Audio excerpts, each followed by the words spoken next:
emission limit. The reason for this process is due to the health and safety code. We put the requirement down there to try to seek maximum amount of emission reductions. And in case of doing that, we have to look at other factors such as economics or cost effectiveness. Again, we did this for this rule. We looked at all the categories, and I'll highlight which ones we are proposing to change. Next slide, please. In addition, we also provided an interim limit. So you guys might have been seeing this happening along the way. This is due to the fact that some of these rules, including this one, will have some extended or long implementation period. So there's a concern that as facilities exit the reclaim program and are not yet complying with the proposed BART or NOx limits in the rule, that there's a time frame by which they could potentially be uncontrolled. So we want to make sure that we have a bridge or an interim limit to kind of cap those and make sure that they're operating. But we don't also want these that limit to be burdensome either, right? So in the case of this rule, we're looking at those reclaim or former reclaim facilities as they will become to be complying with their default value at 102 ppm. And again, that only lasts until they come into compliance with the limits in the rule. For the non-reclaimed facilities, they're already meeting existing limits in 1147, so those will just be maintained. Next slide, please. With regard to the compliance schedule, again, we're trying to accomplish a number of things, right?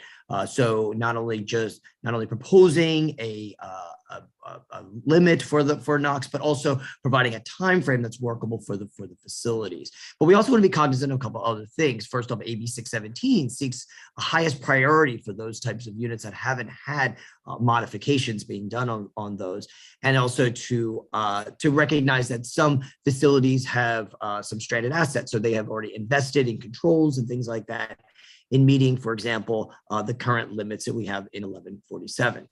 So it's a tiered approach. If the facility is not meeting the current limit in the rule, when the burner turns a certain age, they apply for an application for new burners, which will get them to achieve the proposed limits. However, if they're already meeting the current limit, they're given a longer period of time to submit that application and meet that lower limit. There are units during all of this time, however, that will just be the end of their useful life, and they'll come in for replacement, and we'll be seeking them to meet the proposed limits at that time. In addition, we recognize that stakeholders highlighted to us about facilities that have multiple units. So we created a separate and a staggered implementation schedule for those facilities. And that will help them then to not only do this transition, but also not impede on their business practices. Next slide, please. So here I just said it's overwhelming, I recognize, but I just wanted to highlight lots of different categories in this particular rule. So a lot of these categories were already established in 2008. However, in opening up the rule, we were listening to stakeholders, and some of them highlighted to us some of the sort of niche needs of some of those, particularly as we propose a lower limit. And so to give you a little example, in the general category of the ovens and kilns, high temperature equipment, we were noted by some stakeholders that there's a specific type of kiln that's going to be quite challenged in meeting that. So we went and did some site visits and what have you. These are called tunnel kilns. We redefined those in the rule, things like that. So this is all just part of the whole BART process in establishing those categories. As you recall, we also need to proof up that each of those categories is cost effective. So per class and category, excuse me, in accordance with the health and safety code. So you see the list of categories, the current limits and the proposed limits. You can see, again, some of those we are proposing a lower limit. Others we're recommending to keep the same limit as is currently set in the rule. If we go to the next slide, you'll see that list kind of continue on, and again, those limits. And then I wanted to highlight that in this rule, we're establishing a CO limit. This is one, again, in talking with the stakeholders, is not really designed to require any additional action, but does at least create a cap for those emissions.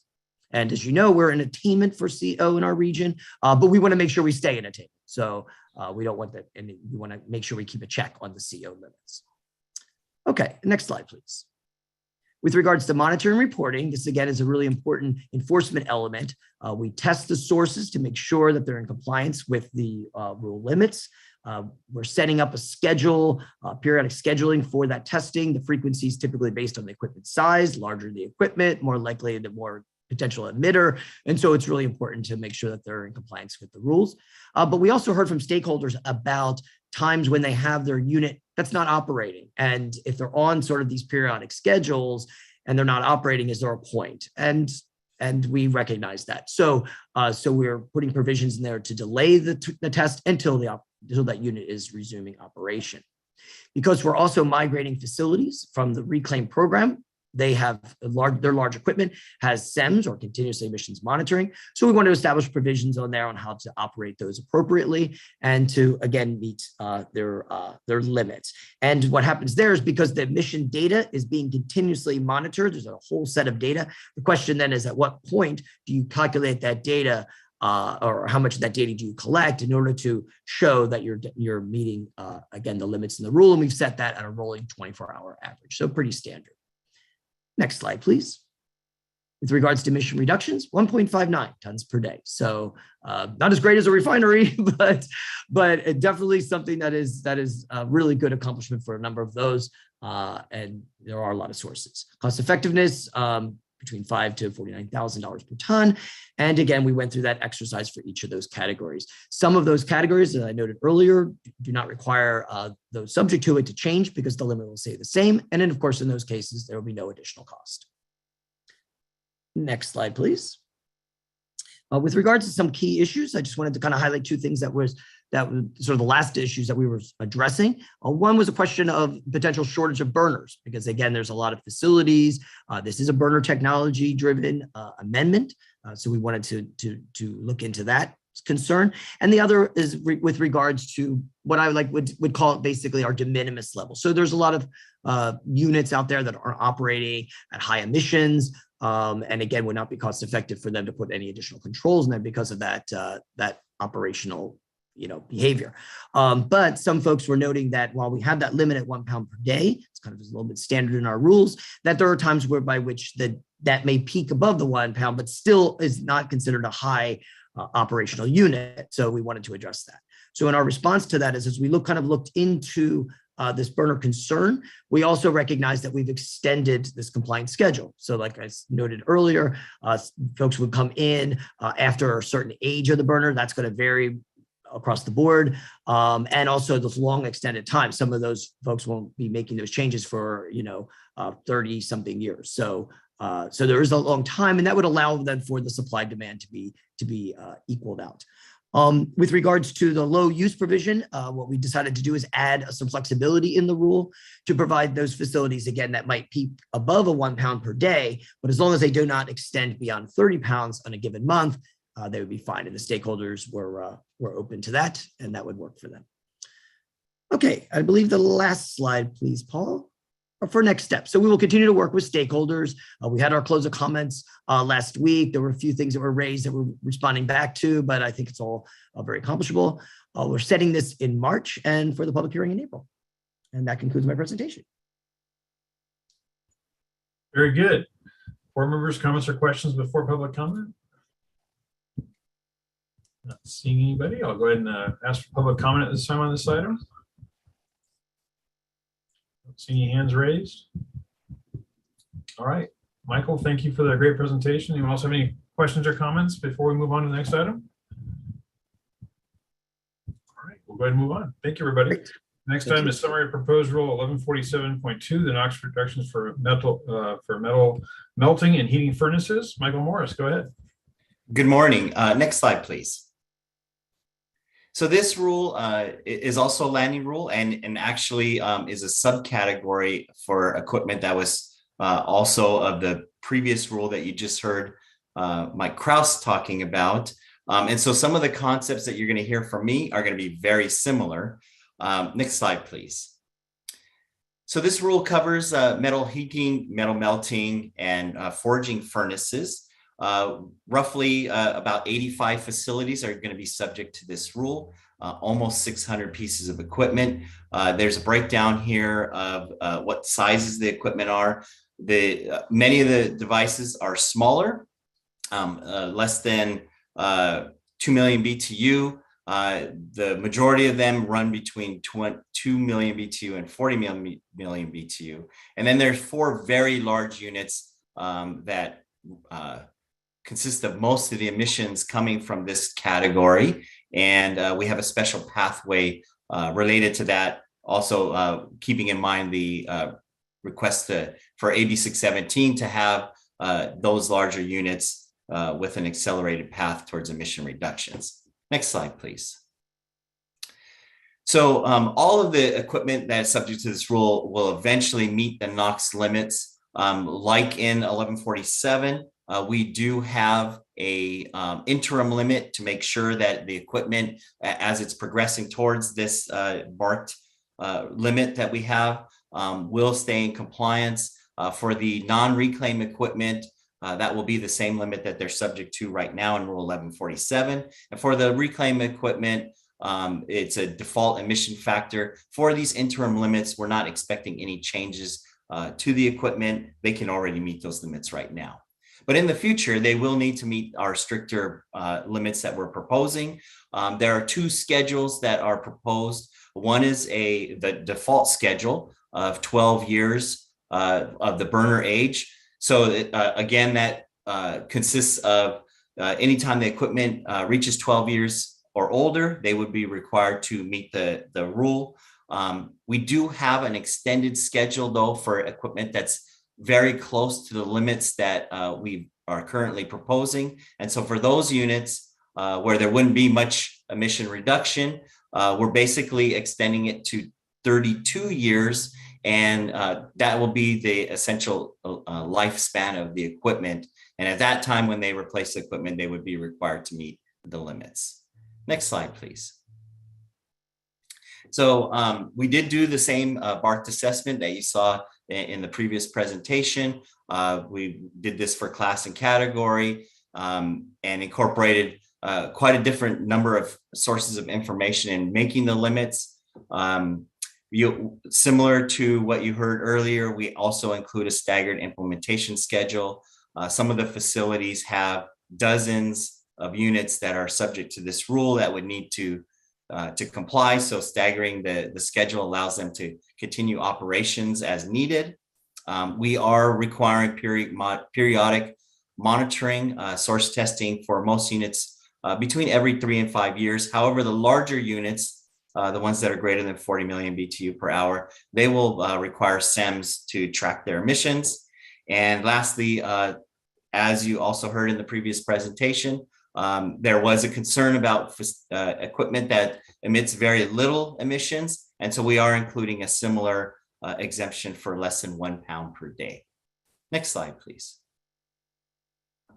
So most of the units, more than half of them at least, are not going to require any kind of retrofit. Either they already meet our limits the way that they're configured now, or they're going to take the 1 pound per day exemption. We do expect 167 units to require retrofit, and 4 of the units, the largest units, will be requiring the installation of selective catalytic reduction to reduce their emissions even further. Next slide, please. So here are the limits that we're proposing for this rule. And I just wanted to highlight at the bottom of the list, the units that are greater than 40 million BTU. We have a lower limit of 15 ppm for those units to maximize emission reductions from that equipment. And you'll see the cost effectiveness for each category on this slide. The overall cost effectiveness is under $12,000 per ton of NOx reduced, and we are looking to reduce about half a ton of NOx per day. Next slide, please. So as 1147, we did have an extensive process of rule meetings and site visits. This also started pre-pandemic. And through that process, we were able to address all of the key issues as they came up, and we're not aware of any remaining key issues. And similarly to 1147, we expect the public hearing in April of this year. And that concludes my presentation. Very good. Thank you, Michael. Any questions or comments from the body before we move to public comment? Not seeing anybody. I'll go ahead and take public comment this time. Harvey Etter, you have 3 minutes total for the items on the agenda. Go ahead.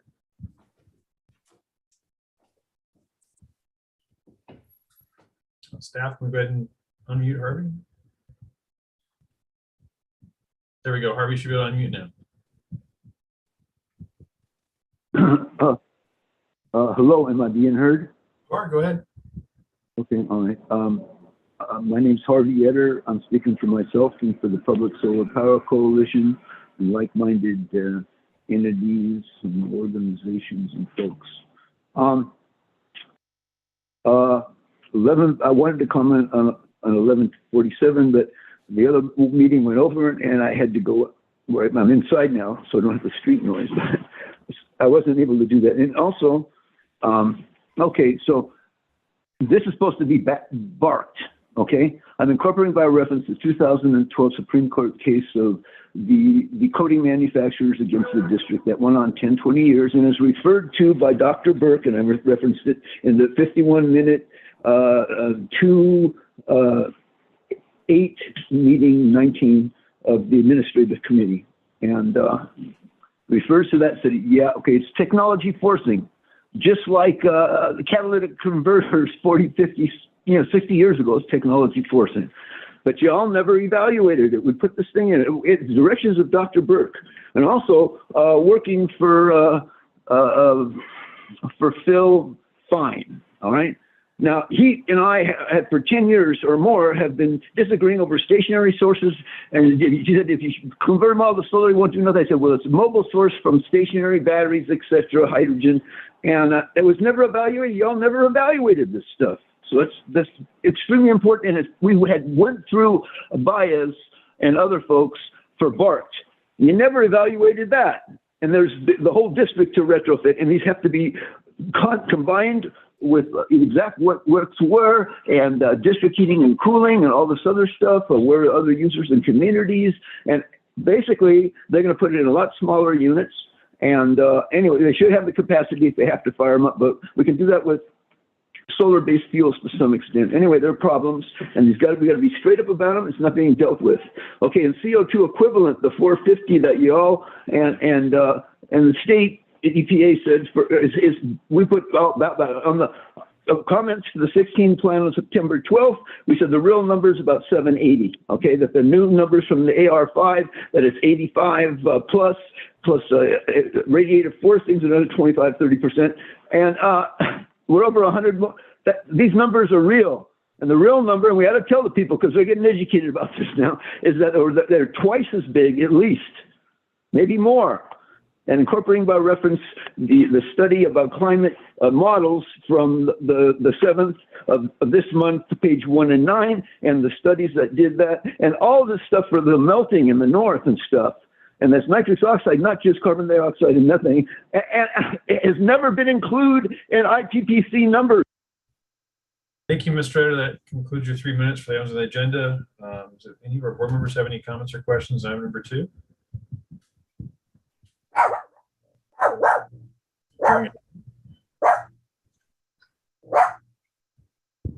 All right. Okay, does anyone else have a question? Okay, with that, we'll go on to item number 3, the update on implementation of Rule 415, orders from rendering. And Terrence Mann, you're going to be taking this, I take it? That's right. Very good. Go right ahead. Thank you, Chair. My name is Terrence Mann, and I am the Deputy Executive Officer for Compliance and Enforcement, and I'll be talking to you today regarding the implementation of Rule 415, which addresses odors from rendering facilities. Also, representatives from other divisions, such as Planning and Rules and our legal department, will be here to answer questions that may delve into their expertise. Next slide, please. A quick primer on rendering. Basically, this process involves animal parts from generally slaughterhouses, grocery stores, butcher shops that must be disposed of. They are cooked at high temperatures, converted into products like tallow, meat, and bone meal. And those products then are used for making anything from animal feed to biofuel to cosmetics. Next slide, please. The issue then, as you can imagine with, these type of materials decomposing, being cooked at high temperatures, it creates, rancid odors that can be widespread. And to address an issue of this magnitude, that impacts the community, we've taken an agency-wide approach. And so it starts with our rules and regulations. Our planning division is intimately involved in that. Our engineers address processes and permit conditions through the permitting program. Compliance and enforcement, my team, our inspectors deploy, regularly take enforcement action as appropriate. When that happens, we refer matters to our legal department. They will negotiate potential financial penalty settlements or take enter adversarial proceedings if necessary. In addition, we are working together with other government agencies, and we're engaging with the community, outreach to schools, the community's elected officials. And last, we're currently evaluating potential requests for the California legislature to fix some issues that are limiting our ability to enforce. Next slide, please. For a moment, I just want to touch on the challenges that we have in investigating and verifying these types of odor events, specifically rendering.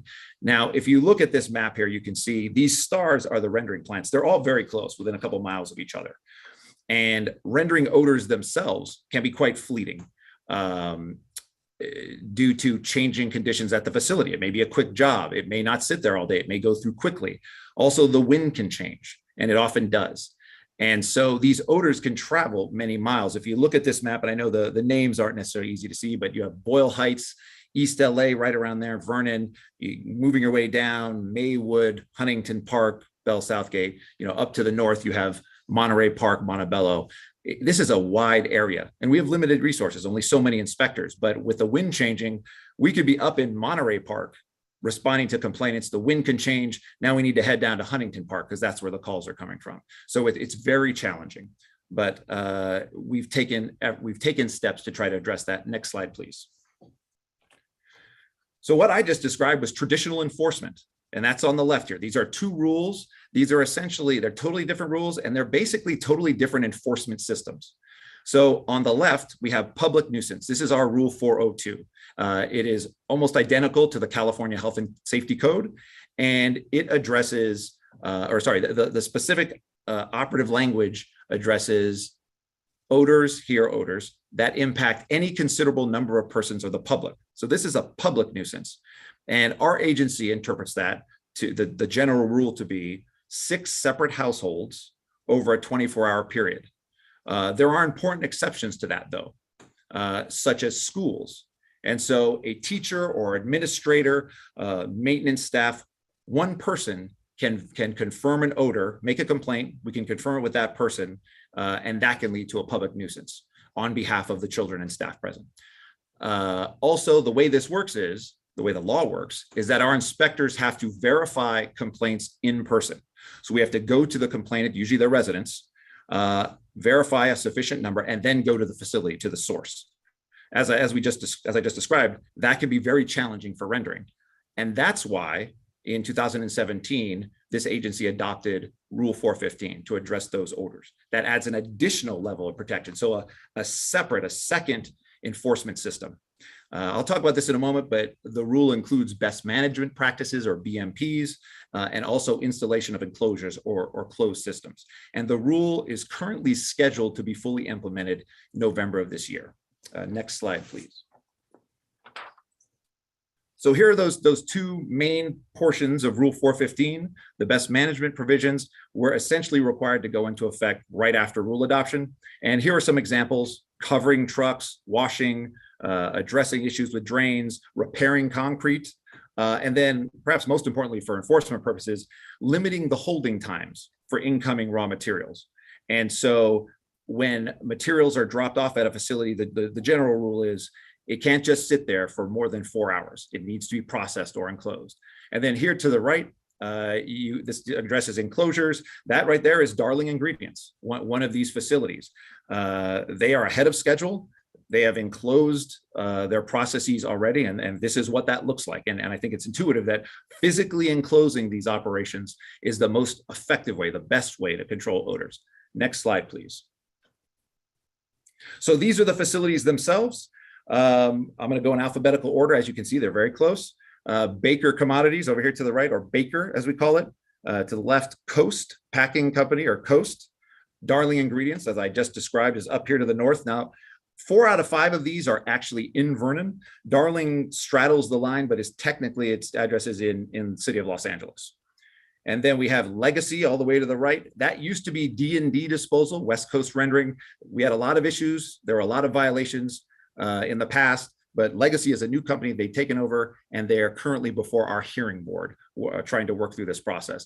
And then last, over to the left, the bottom, we have Smithfield. This is the former Farmer John facility. Next slide, please. This slide addresses the deadlines under Rule 415 for enclosures. And so those enclosures are for the raw material receiving area where the materials are dropped off, the grinding and cooking operations, and then third, the operations for the treatment of wastewater that's caused by that process. And now looking at the particular facilities, I'm going to start with Darling actually. So Darling had a deadline of last year. They finished early, and they're actually in the process of now installing 2 additional scrubbers to try to better address their odor issues. Next on the list, Legacy. Oh, I'm sorry, not next slide. Next on the list. Legacy, as I mentioned, they're under a stipulated order for abatement. So that's stipulated. We didn't force them in front of the hearing board. They entered into it voluntarily.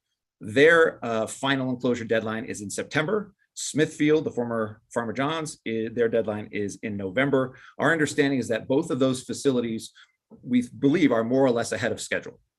At the bottom, Coast is exempt from requirements due to their low throughput. And now I want to go back to Baker. And so we have an ongoing investigation of this facility. We're watching them very closely. They have 2 plants. Their main plant is scheduled to be fully enclosed in March. The backup plant, the deadline for that currently is in April. I'm not going to comment on an ongoing investigation, but I guess I can say that we will be watching these deadlines closely. If they are missed, we currently intend to take swift and severe enforcement action. Next slide, please. With respect to our field operations, just a quick list here. We conduct surprise inspections of these facilities with more frequency than other types. Within the last month, for example, we've been to all of them. We're conducting daily surveillance operations focusing on schools. And so 7 days a week, obviously school's not in session then, but 7 days we are out in the field putting eyes, or I guess noses, on these facilities. We're responding to all public complaints, including after hours. We are working with the Los Angeles County Department of Public Health, the City of Vernon, and recently we've been speaking with the California Department of Food and Agriculture. As I believe I mentioned earlier, we're doing outreach. We've spoken to LAUSD, and we're going to these local schools that we believe are impacted, speaking to their staff, apprising them of our public complaint systems, and then, of course, issuing notices of violation or notices to comply as appropriate. Next slide, please. These are examples of our recent enforcement actions. This is not all of them, but some examples. So in January 2020, we issued public nuisance violation to Smithfield, and last year in June and October, and then again a few weeks ago, we issued violations to Baker under Rule 415. So this is that rule about not processing or enclosing, not basically getting rid of these materials within 4 hours because it causes significant odors. Next slide, please. So specifically that January odor event, we received a large number of complaints. This 60 number was just locally around Vernon. We were not able to verify a public nuisance, but we were able to enforce this rule. So this separate enforcement system was able to work, and we issued a press release accordingly. So the distinction here is, while we may issue 40 you may hear us talk about 40 violations to Hyperion, Dominguez Channel, Mutual Flavors and City Terrace, all these places we are able to issue these nuisance violations, but the challenge is with rendering, and that's why Rule 415 is so important. Next slide, please. After we take enforcement action, as I mentioned, we refer cases to our legal department for settlement negotiations. They will seek civil penalties, but the goal is to end noncompliance and to deter future violations, both specific deterrence, this particular facility, and general deterrence, everyone else. The facilities could be required to implement more mitigation measures, but also to expedite things they're already doing. And then the adversarial processes I mentioned, if for ongoing noncompliance, we can take them to the hearing board, or a lawsuit may be filed in Superior Court. Next slide, please. So I realized last night that this is a very busy slide. And so I want to cut to the heart of it. You know, just like those 40 NOVs to Hyperion and other places, we can take enforcement action. We are issuing NOVs. The problem is the penalties. And that's set forth in the California Health and Safety Code. That's the challenge. The code sets forth the penalties, the factors that are used to determine those monetary amounts. But the issue really is this third bullet. Strict liability offenses are capped at $10,000 per day per violation. So that means you could have an odor event that affects 100,000 people. That's still going to be $10,000 at most. You could have a repeat violator. He keeps doing this over and over again. Unlike in criminal law, as a former federal prosecutor, I'm very familiar with this concept of, the penalties increase the more you do it. That doesn't happen here. And there's no reflection of the real severe impacts that these violations have in environmental justice communities. And so potential legislative solutions, raising the penalty thresholds for strict liability offenses. And again, just to make clear, the issue here is strict liability means we don't have to prove that a facility was negligent or intentional or did something knowingly. Realistically, this is where we always land in our investigations. Another potential solution, increasing the penalties for all air quality rules, the penalty structure itself. And then last, importantly, penalty enhancements for repeat violators. These are our potential solutions. Next slide, please. So for next steps, we are going to continue our daily field operations, take enforcement action, work with our legal department. We will be closely monitoring the implementation of Rule 415 at these facilities. Our engineers are currently evaluating permits, both that are already in place and potentially issued, as well as the rendering operations themselves. Following the full implementation of the rule, our agency will assess, are there any regulatory gaps? Is there any additional rulemaking we should be looking at? And then last, of course, evaluating potential statutory changes. Next slide. So we are running short on time, but I would be remiss if I did not at least mention our complaint system. Our complaint hotline, 1-800-CUT-SMOG, is our primary tool. Also, online complaints can be submitted on our website, and our award-winning mobile app can be used to submit complaints as well. The key here is that we need to work with the community through our complaint response process, and this is how we were able to take enforcement action, including most recently in January. Next slide, please. And last but not least, this information can be found on our website on the under community investigations. There's a dedicated web page. It includes deadlines and enforcement actions and many of the things I've talked about today. Next slide. And with that, my colleagues and I would be happy to take any questions. Board members, comments, questions? I see Board Member Padilla-Campos, go ahead first. Does the senator want to go first? I know this is like in her backyard, so just want to. Thank you. Just really quick, I was wondering if we should bring up those issues with the penalties up in our legislative committee, so we can really work in, making these penalties more significant. Because I agree that is a really big problem. So just wondering, I guess it's a question to staff. Can we do that in our leg committee? We can bring it up to the ledge committee, and that's what we're hoping to do next month, but we can also bring it up to members right now. And I know the chair has talked to me about trying to get some of the members to do that on their own, either through a spot bill or some other mechanism. And actually, I have a meeting next week with the senator in that region, and I'll be asking her if she'll maybe take this as well as other items forward. That this is definitely a big issue. And, we heard it loud and clear today that some of these companies that probably aren't really too afraid of a $10,000 fine when they've got to make an operation work. So, yeah, I will be definitely bringing that up. So thank you for bringing that up here. Great. Well, happy to support any way I can. I also serve on the legislative committee, so I would love to help there. And then just my final question. I was wondering if the website complaints add, do you have to do 6 website complaints for action to happen, or does the 6 complaints include via phone, website, or like, is it all one? Sorry, I'm not really asking, but I think you understand what I'm saying, right? I do, and I think a lot of people have that same question. So, right, it doesn't matter how the complaints come in. The key thing is how many can we verify in the field? So when our inspector goes out and meets with community members, so that final count has to do with what happens there out in the world. Got it. Thank you. Thank you so much. Thank you. Senator Gago, go ahead. Yeah, I had a question. So is Legacy now the one that's right across from Baker? Legacy. Hold on, let me double check the map. I don't want to misspeak. Yes. Because I did get a chance to visit some of these when Wayne took me quite a tour. Now, unforgettable. So that one was the one that seemed like it would take the longest to get into compliance, and it sounds like now they've been bought out. In the past, they were the one that had the biggest issues when it was D&D disposal.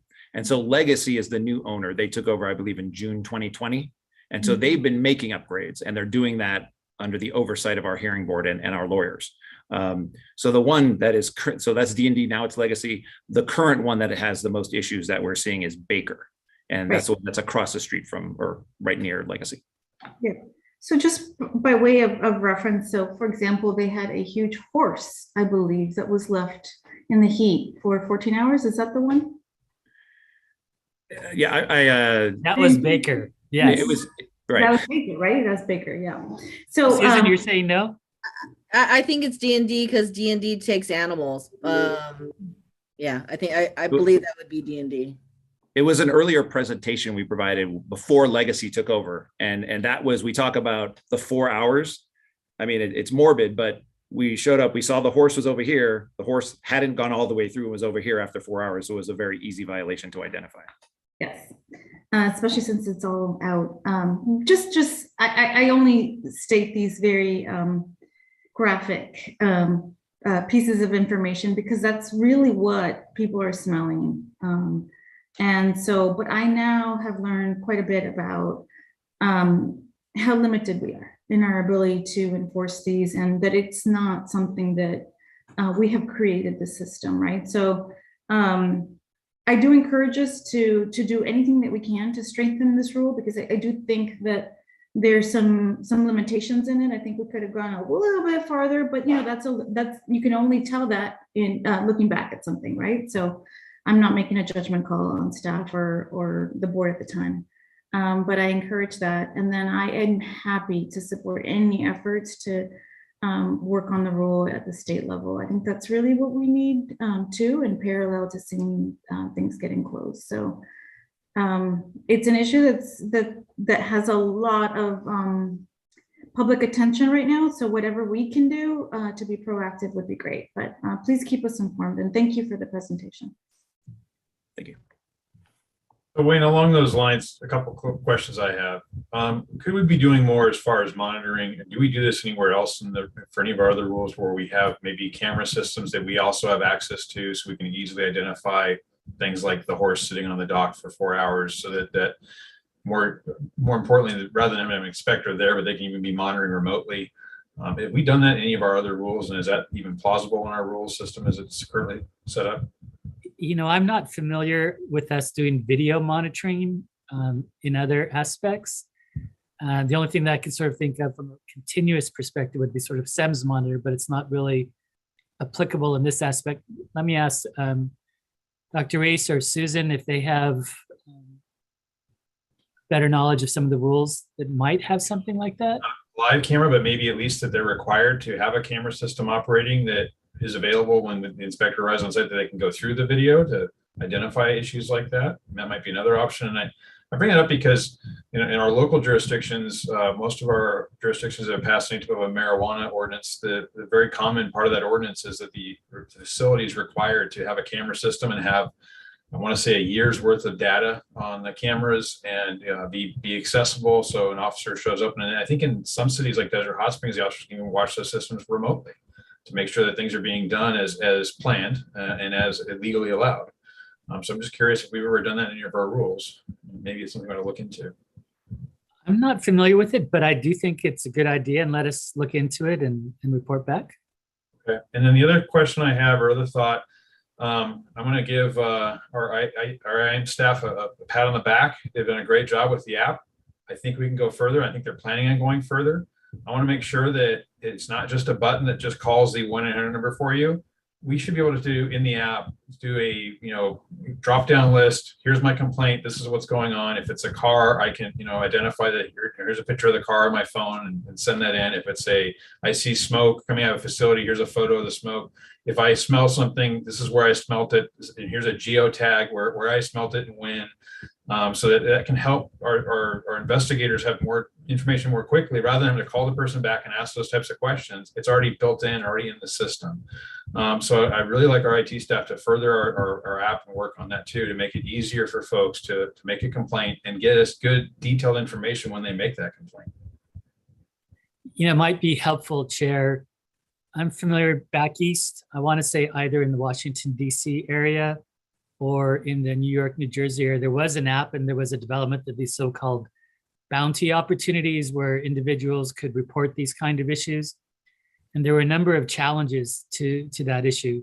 So let us look into it and just sort of report back on some of those, but we will definitely do this, like you're saying, on the app and see where it comes. A lot of cities have apps now where they have, hey, there's a pothole, and that citizen gets to take a picture of the pothole if they want.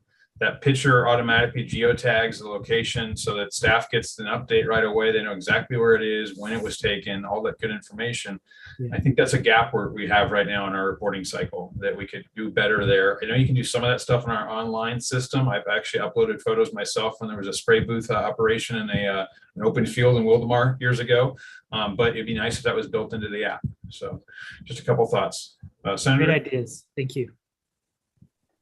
Sorry, just one more question. So if a teacher or administrative staff person reports, then we don't have to go through the other process, because that's a huge tool as well. And I actually wasn't aware of that. So I wasn't either. Yeah. Is that right? Like if one administrative person reports, then that triggers it? That's correct, Vice Chair. And that's why we're making that a centerpiece of our current enforcement action, is reaching out to schools, making sure they understand how one administrator can be a proxy for all of those students. Okay, I think that could we let the folks who created that letter also, I'm not sure if you put it in the letter. I didn't memorize the response, so I don't remember if you put it in there. I don't think it was in the response, but we have requested a meeting. Okay. And so hopefully we can discuss that. I know Derek's been working on that, Mr. Alatorre. Great, thank you. We're actually meeting with Mayor Alcantara next week. We gave her some dates for next week, and we'll know hopefully today when that meeting is going to take place. Thank you, appreciate that. All right, with that, we have a couple of public comments. First up is Curtis Coleman.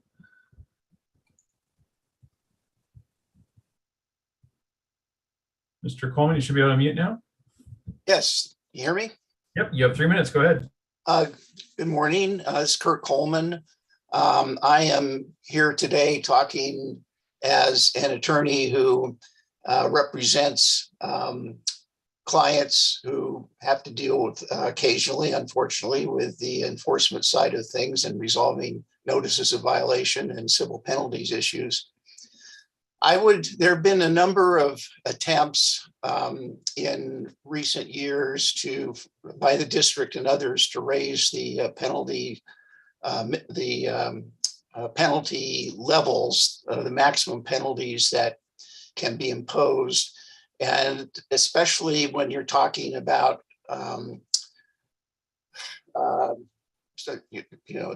penalties where no intent or negligence has to be proven, strict liability situations, there's a lot of pushback from industry stakeholders on that because it's one of those things. Well, I mean, if I couldn't help couldn't help it from happening, why am I getting slammed? Why is it right to have a higher penalty? I think if you're going to pursue this, I would I would recommend that you limit it to the situation you're having the biggest issue with, which is public nuisances where large numbers of people are involved. And then you can make the case that while this may be a one-off event, a one-day event or a two-day event, because of the problems it caused in terms of people being able to have a decent quality of living that has been interrupted, it is appropriate to have a higher level of penalties to have these facilities have a higher level of concern about how they conduct their operations. And I think if you did limit it in that way and presented it in that way, it might lessen the amount of pushback that I would expect you would get. That's all I have. Very good, thank you. The only other hand raise I see is Harvey Etter. Harvey, you've already used your 3 minutes on the agenda items. Well, we'll have another 3 minutes at the public comment period, but that's it for now. Any other public members wish to speak to this item? Very good. Thank you for the update, and staff, keep on it. It's definitely something we're all very interested in. And Wayne, if you could send us all updates as these other facilities do and close, I think we're all interested to know when that happens, so that we all know if we do have another occurrence of these odor issues, whether or not it's post or pre these closures. So we're not closure of the facility, but enclosure, excuse me, enclosure. We will do so. All right. With that, we'll go on to our item number 4, the annual reclaim audit report for 2020 compliance year. Jason, go right ahead. All right, thank you very much. Good morning again, Chair and board members. Next slide, please. So this is the 27th Reclaim Annual Audit Report to the board since adoption of the program. As many know, Reclaim is the cap and trade program for large NOx and SOx emitting facilities and was adopted to achieve overall regional emission reductions. The program utilizes enhanced emission monitoring, declining emission caps, and a market-based emission trading credit system to achieve its goals. Next slide, please. So this is an annual requirement of the Reclaim rules. The 2020 compliance year started with 246 facilities, and by the end of the compliance year, there were 240 facilities due to shutdowns. It should be noted that this 2020 compliance year being reported today was the first full year of the COVID pandemic period. The Reclaim program separates out facilities into 2 cycles, so which have a slight overlap. So both cycles actually cover the period from January 2020 through June 2021. Next slide, please. Overall, the results of the audit show that the Reclaim continued to meet program goals, and NOx and SOx emissions were both below their respective emission allocations. To achieve emission reductions, the program incorporates a number of emission allocation reductions, or shaves, to reflect updated BARC requirements. The most recent and current NOx shave started implementation in 2016 and is continuing through 2022. For this compliance year 2020 report, the allocation reduction has reached a cumulative 6 tons per day of NOx. For SOx, the most recent shave concluded in 2019, resulting in an overall reduction of almost 6 tons per day. Next slide, please. So this graph illustrates NOx emissions have trended below allocations for most of the program, resulting in a substantial overall reduction in NOx emissions. The lone crossover was due to the energy crisis approximately 20 years ago. For compliance year 2020, NOx emissions were almost 2,000 tons below their allocations. Next slide, please. So this chart takes a closer look at the effect of the latest NOx shave, which will result in a 12 ton per day reduction of NOx allocations. With this audit, we are looking at 2020, and upcoming audits will look at the final 2 years of the shave currently being implemented. Next slide, please. Moving on to the SOX part of Reclaim, this chart shows historical SOX emission trends showing ongoing compliance even during the energy crisis. So for 2020, SOX emissions were 35% below facilities emission allocations. Next slide, please. In regards to compliance rates, the audit showed a high rate of compliance, 93% of NOx facilities and 100% of SOX facilities were below and complied with their allocations. So for NOx, there were 17 facilities with exceedances of their allowances, and Reclaim does require these facilities with the exceedances to reconcile their holdings by purchasing emissions from the market following such audit findings. Next slide, please. So as I mentioned previously, Reclaim is a market-based system and allows for trading of Reclaim trading credits, or RTCs. These are either traded as emissions in individual discrete years or as larger infinite blocks of multiple years into the future life of the program. The chart shows a breakdown for RTCs traded in calendar year 2021 based in value of millions of dollars. As has been the case in most years, most of the value was traded in discrete NOx RTCs, and the total value traded for the year was $22 million. Next slide, please. So discrete year NOx RTC prices are shown on this slide and have generally risen over the 2019 through 2021 calendar years. There has been some volatility observed following the initial efforts to implement AB 617 and the initial sunsetting efforts for the Reclaim program. All annual average discrete year NOx RTC prices were below a health and safety code review threshold of $50,000 per ton. However, there is a lower threshold of $15,000 per ton in Rule 2015 backstop provision. And this threshold was recently exceeded for trades of discrete NOx RTCs for compliance years 2021 and 2022. All other averages stayed below the backstop threshold. Next slide, please. So what does this mean for exceeding the Rule 2015 threshold? Upon approval of this annual audit, it will set into motion a timeline of 6 months that the executive officer will prepare and submit to CARB and US EPA the results of an evaluation and review of compliance and enforcement aspects of the Reclaim program. This requirement was put in place assuming ongoing implementation of the Reclaim program. It does not take into consideration the previous direction of the board to sunset the program. Specifically, the assessment will look into compliance requirements of the Reclaim program in Rule 2004, as well as rates of compliance with allocations and the accompanying requirements for monitoring, keeping, and reporting. Next slide, please. Additionally, the upcoming Rule 2015 assessment will look at the district's ability to impose penalties for violations and evaluate if there is appropriate incentive to comply with facilities emission allocations.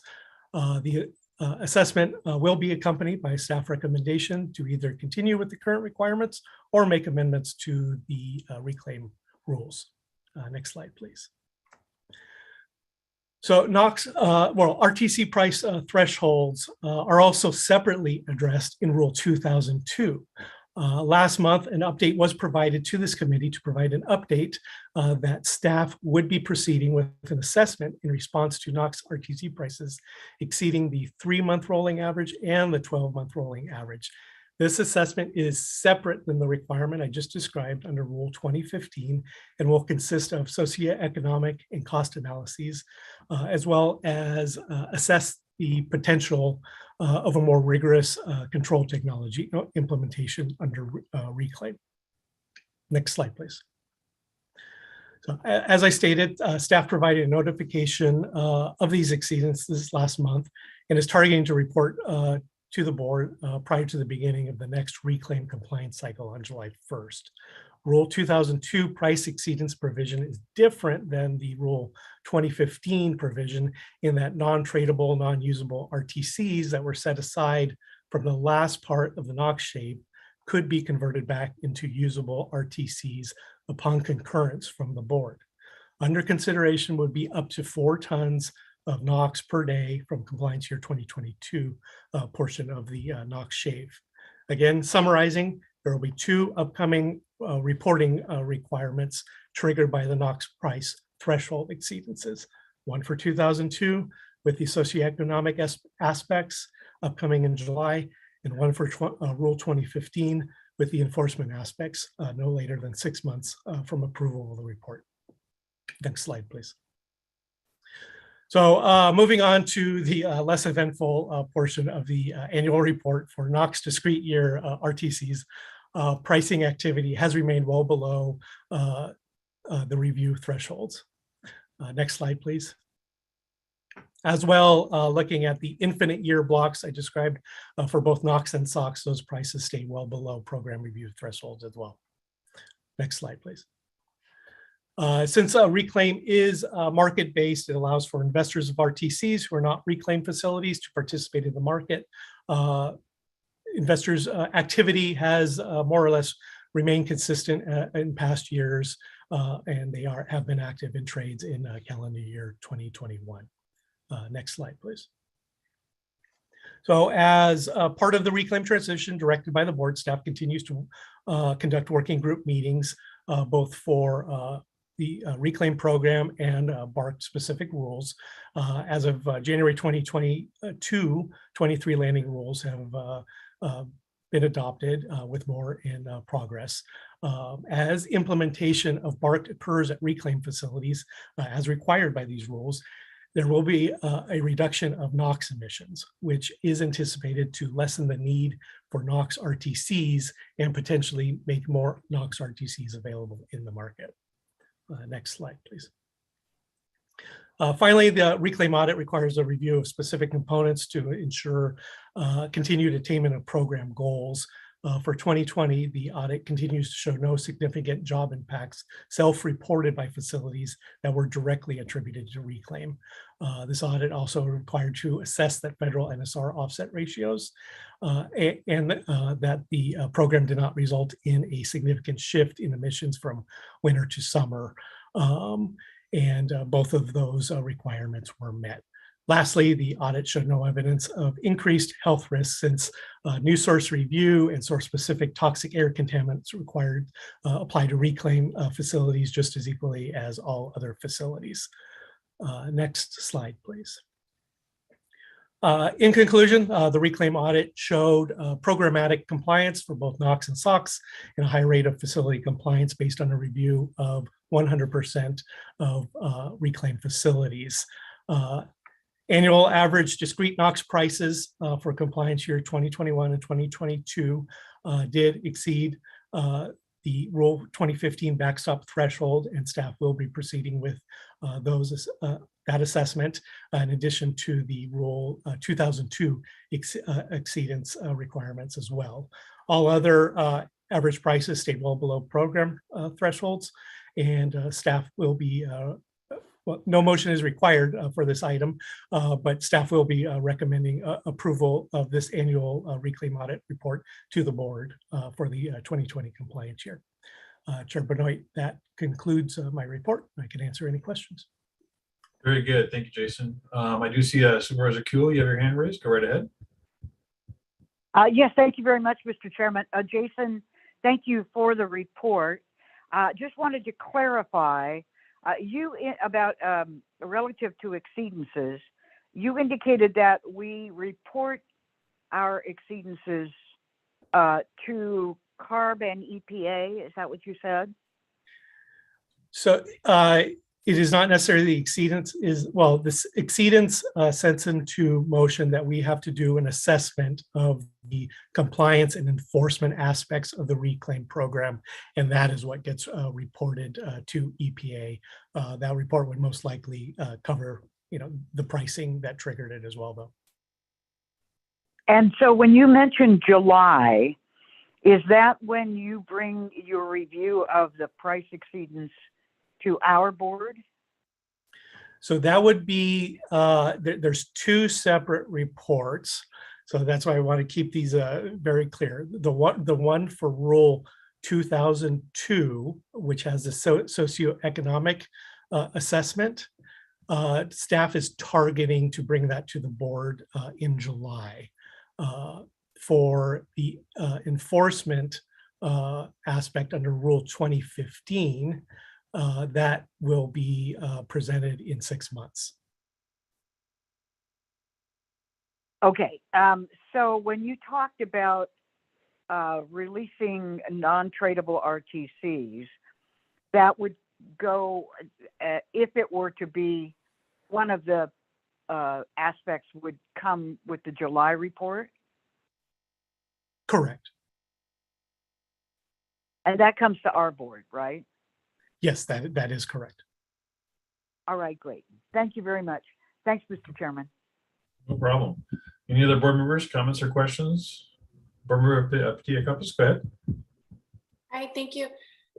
Jason, did I hear that there was no evidence of increased health risk due to reclaim? Did I hear that in the presentation? So that is based on, so Reclaim does look at NOx and SOx emissions. However, these facilities are still subject to all the same toxic requirements in our other rules.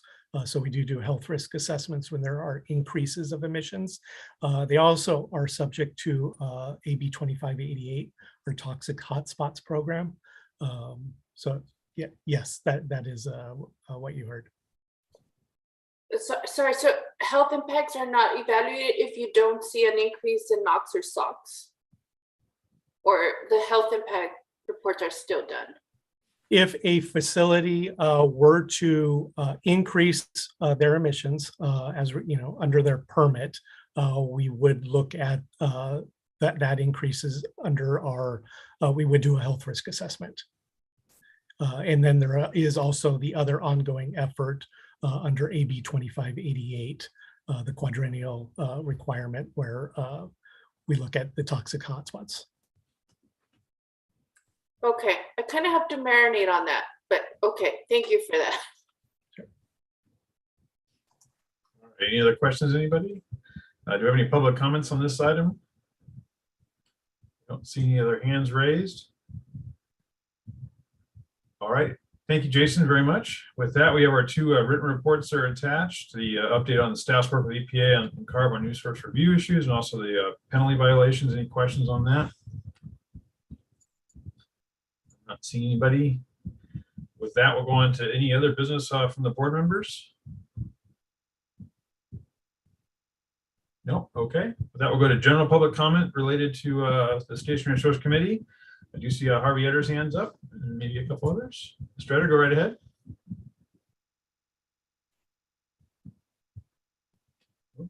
Harvey's hand went down. I know he probably wants to speak. So Harvey, go ahead and unmute now. Hello, am I being heard? Okay. You are, go right ahead. Yes. Okay, just that was an example of this press 9 thing.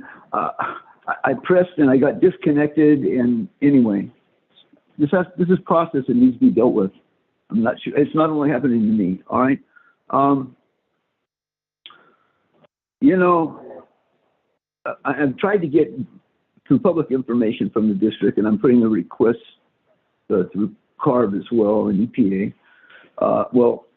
to submit what we have submitted on the 16 plan and made comments on since there, and this, you know, there's a scoping plan going on. I'd like to see specified information of how this, and if you're going to go emphasis to renewables, how this is going to happen. Okay. You know, talking about stuff that we've brought up about district heating and cooling and finding where manufacturing is and plants. And I wanted to bring up in the last item that, in the item before that, in rendering, we're concerned about the workers, that this not be recirculated and them breathing it. You know, I've been a member of AFL Labor's Union for a long time, worked up in Alaska. Anyway, this is important stuff. And the deaths, we're incorporating by reference a Lancet article from, I think it's September of 18, Dr. Picheras, expert on health and environment, air pollution, that there's at least 1.1 to 1.5 million premature deaths in the country per year. And at least 10% of that's to our state. And we got 2/3 of the emissions and the body count down here. And the bodies were in the 7 plan, 3.5 million premature deaths, 7 million in the 12 plan, and it was 9 million in the other plan. So, you know, this is a significant, it's equal to the cost of energy. These numbers have to be increased 10 times. You increase it 10 times, it's not 50 billion, it's 500 billion a year. And if it's 20 times, that, you know, that's about, it's $1 trillion a year, it's about equal to the economy. And the socioeconomic plan has to reflect that. And we're talking about worker co-ops and worker-owned businesses. There was a book put out, How to Turn 60 Million Workers into Capitalists. Yeah, the ESOPs, the Employee Stock Ownership Fund. And also, this is out in the 12 case. The Supreme Court of California said this has to be looked at. It was never looked at. And y'all that got law licenses and professional licenses, the jig's up. Let's talk, because we have, you know, brought stuff to question your license holdings. You can't follow the law of the land. And that goes for Republicans all, if they can't admit that Biden won the election. We can't have this stuff hanging over without it being resolved. These are important issues. We're talking life and death. It's the existential issue, as the Department of Defense said. And also incorporating from October of last year, the 6.5-hour record on PBS of cover-up from the oil companies of climate change for the last 40 years. And it's been going on double, triple that. And we're working on that anyway. Thank you, Ms. Ray. Your time is up. Our next speaker, Rita Louvre from RadTech. Rita, go ahead.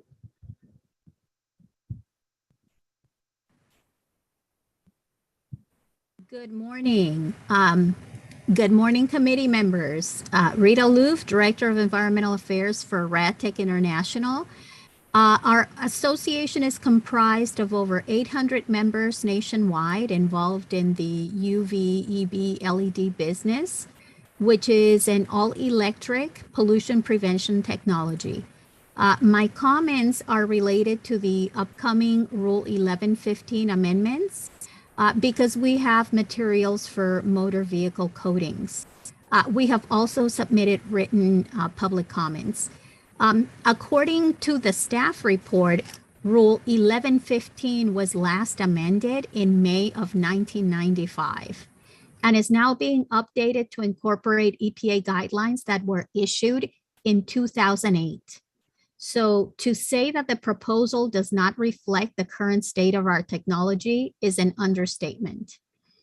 To add context, the rule has limits as high as 900 grams per liter, and our materials are typically well below 50. We are asking the staff to incorporate past board decisions that were made in other rules, such as graphic arts and adhesives, into this amendment. Our requests are pretty basic, such as adding a definition for energy curable materials, providing incentives to businesses to voluntarily convert to lower emitting materials that would go above and beyond the rule's requirements, and specifying a test method for our materials, as the staff has done for competing technologies such as waterborne coatings. For those of you who have been on the board for a little bit, these requests probably sound familiar.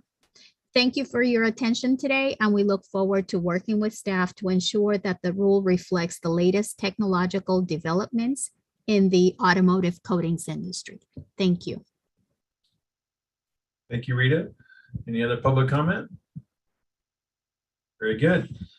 Staff, you have a little break before technology committee starts. So thank you, staff, for some great presentations today. And thank you, board members, for joining. And with that, we'll adjourn. The next meeting will be Friday, March 18th. And we'll look forward to that. Thank you, everybody. Thanks, everyone. Have a great day. You too.